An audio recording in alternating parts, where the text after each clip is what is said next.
bueno, será en otro momento. Ricardo López Gottin es doctor en Historia, está en línea. Ricardo, buen día, ¿cómo estás? Hola, buen día, José Luis. Bueno, gracias por acompañarnos en estos minutos en la mañana del 99.9 con un primer interrogante, tratando de entender, ¿no? ¿Por qué Israel no quiere ayudar militarmente a Ucrania? Bien, eso es bastante complejo. Ujú, En principio, a ver, hay que tener en cuenta que hay una composición demográfica en Israel que ha variado desde los años 90. Aproximadamente hay 1 millón de judíos de origen ruso en Israel, viviendo desde los años 90, es decir, a partir de la perestroika y la apertura de las fronteras. Eso tiene un peso político porque esos partidos, hay partidos que digamos son de origen de los inmigrantes rusos en Israel y que tienen un peso incluso en la actual coalición de gobierno. ujú. Ese es un elemento. El otro es que probablemente no quiere involucrarse de lleno. A ver, sí le va a proveer de los sistemas para detección de misiles. En eso Israel lo ha ido desarrollando a partir de la Guerra del Golfo de los años Ujú. 90, cuando Saddam Hussein estaba arrojando misiles sobre el territorio israelí para provocar esa guerra entre Irak e Israel. Ujú. A partir de ahí se fue desarrollando una tecnología de antimisiles y que eso es lo que está proveyendo. Ahora bien, yo entiendo que es por una medida de prudencia. También hay que tener en cuenta que en el Estado de Israel en este momento hay un proceso electoral, va a haber elecciones Ujú. parlamentarias, con lo cual podría convertirse en un tema de campaña. Bueno, sin duda, digamos.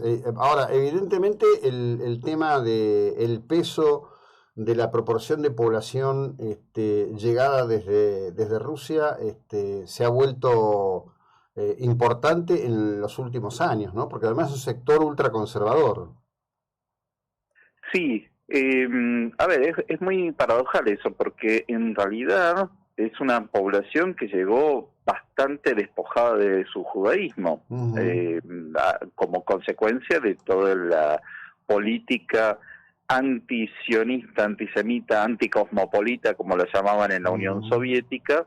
Es decir, no era un antisemitismo abierto, sino que la destrucción de la identidad judía.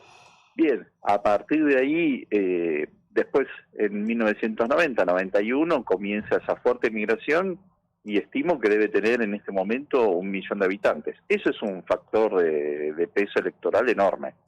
Sí, sí, por supuesto, por supuesto que sí.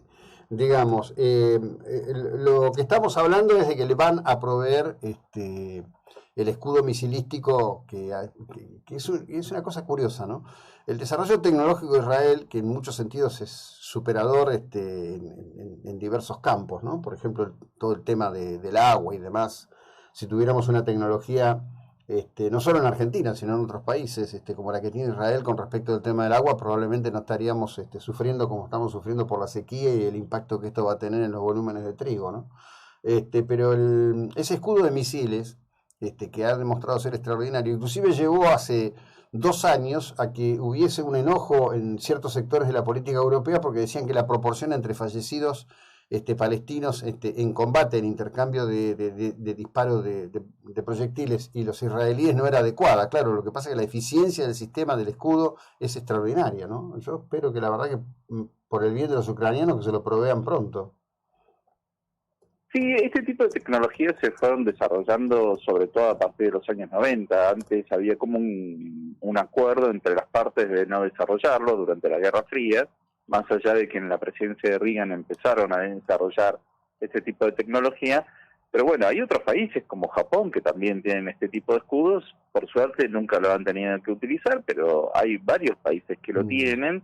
En el caso de Israel lo utiliza con bastante frecuencia, lamentablemente. Claro, claro.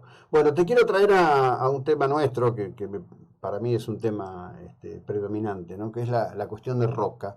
Hubo un acto pequeño pero muy lindo en Bariloche frente al monumento de Roca, se ha cumplido un aniversario de su fallecimiento, y comienza a aparecer tímidamente una revaloración de la figura de Roca después de un proceso de denostación muy fuerte, en particular en los últimos años, ¿no? Sí, la verdad es que es una figura que no ha sido debidamente estudiado. Tengamos en cuenta que no hay muchas biografías escritas sobre él. La más exitosa en los últimos, los últimos 30 años ha sido la que escribió Félix Luna, que tuvo recién hace poco una reedición, pero no es una figura debidamente estudiada, teniendo en cuenta la importancia fundamental que tuvo. Y ahí es donde nos encontramos con una enorme cantidad de tergiversaciones sobre lo que ha sido su figura. En ningún momento yo creo que se pueda aplicar la categoría de genocidio a lo que fue la campaña del desierto, porque de hecho en el propio ejército de Roca hubo indígenas, es decir, hubo toda una columna, la dirigida por el general Racedo, que era de indígenas, es decir, ahí es donde empieza a caerse, a derrumbarse esta idea del genocidio. Por otro lado, hay autores de la época, como Estanislao Ceballos, que recorren esos territorios después de la campaña y cuentan la presencia de comunidades indígenas en distintas partes y cómo es que él tenía un vaqueano indígena. Es decir, si hubiese habido un genocidio tendría que haber significado una limpieza étnica y que no quedara ninguno. Obviamente se cometieron excesos, hubo cuestiones que a nosotros nos repugnan hoy en día, como haber utilizado a algunos indígenas para experimentos, es decir, lo que era la antropología del siglo XIX, hubo un indígena que estuvo viviendo en el Museo de la Plata, por ejemplo. Es decir, para nosotros sería una verdadera prisión. Pero eso tiene que ver con los criterios científicos del siglo XIX y no estrictamente con Roca, ¿no? Entonces, la falta de contextualización y de comprensión de las ideas y de lo que significaba una campaña militar en ese tiempo y el desconocimiento de lo que fue después, ¿no? Claro. Tengamos en cuenta que Seferino Namuncurá, el padre de él, era un antiguo líder araucano, era que fue general, es decir, fue general del ejército argentino, después de haber combatido contra el ejército argentino de Roca, dice, bueno, ya está, me rindo, y le dan un grado militar. Es decir, me cuesta entender que desde ese punto de vista haya habido un genocidio. Es bastante más complejo el tema, pero hubo un proceso más bien de asimilación forzada, pero lo hubo. Pero también hay que tener en cuenta, y esto se dice muy poco, hubo una campaña anterior que fue la de 1833, la de Juan Manuel de Rosas, dirigida también por Facundo Quiroga, que llega hasta el Río Negro, y que eso genera sí un gran vacío demográfico que fue llenado por distintas tribus ranqueles y araucanas. Claro.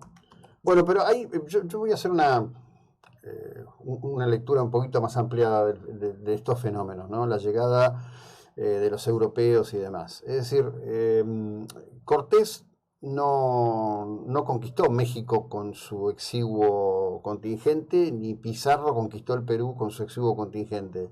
Las situaciones previas de enfrentamiento entre esos pueblos dominados por aztecas e incas le dieron a los españoles o los europeos en general la oportunidad de construir su estructura de dominio. Es decir, lo que pasa en la Argentina es una cosa muy curiosa, es como una negación de la condición humana y de la historia. La historia se ha hecho a sangre y fuego por la conquista de la tierra, básicamente, ¿no? Y es muy bueno lo que estás planteando de que hubo enfrentamientos, porque no se veían como algo distinto a los europeos. Bueno, consideraban que estos europeos que habían llegado eran otro grupo combatiente, pero no es que se abroquelaban en torno a eso. Lo que pasa es que hay una lectura completamente ahistórica de lo que fue la etapa previa, la prehispánica, es decir, como si hubiese sido un mundo de una gran armonía, incluso con armonía con la naturaleza, digamos que eran ecologistas, eran feministas.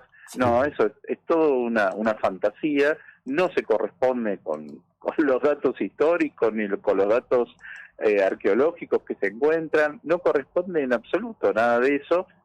Y de hecho yo he escuchado hablar del feminismo prehispánico y no, lo que relatan los viajeros de la época es que las mujeres eran objetos, completamente objetos en las distintas tribus. De hecho, uno de los grandes problemas era el secuestro de mujeres blancas permanentemente. Ahí empezó a producir un gran mestizaje, pero eso no tiene nada que ver con ni un matriarcado, ni un feminismo, ni algo ecologista. Eso es una gran fantasía de esta época, de que fue de ese tipo. Hasta, yo no sé, en algún momento van a decir que eran veganos, pero no, la verdad que no hubo nada de eso. Sí, bueno, yo cierro con esto, ¿no? Lo he contado ante la audiencia. Estuve en Salta hace unos años y fui a ese maravilloso museo que tienen allí, donde están esos cuerpos de lo que fueron unos niños que fueron sacrificados por los incas, ¿no? Entonces la guía hacía todo un discurso, decía, bueno, porque esto, porque en realidad, porque era una muestra de amor hacia el Altísimo, el dios Sol, la diosa Luna. Entonces yo le digo, estos chicos está establecido, digo, a qué grupo social pertenecían dentro del Imperio Incaico. Bueno, no, pero se supone que eran de las clases más bajas, populares, digo, o sea que los incas decían, bueno, los hijos tuyos son los que vamos a entregarle al dios Sol, a la diosa Luna. Y se quedó girando en redondo, no sabía qué decirme, es decir, construyen una especie de realidad tipo Disneylandia alrededor del hecho brutal de que unos dominaban a otros y decidían sobre la vida de sus hijos. Una cosa de loco.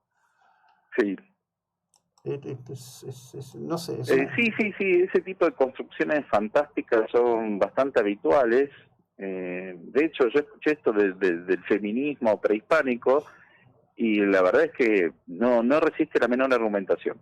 Sí, nada resiste. Bueno, como siempre, gracias por acompañarnos y por ayudarnos a transmitir estos conceptos a nuestra audiencia. Que tengas un muy buen día, Ricardo, muy amable. Buen día, José Luis, muchas gracias. Bueno, Ricardo López Gotting, doctor en Historia.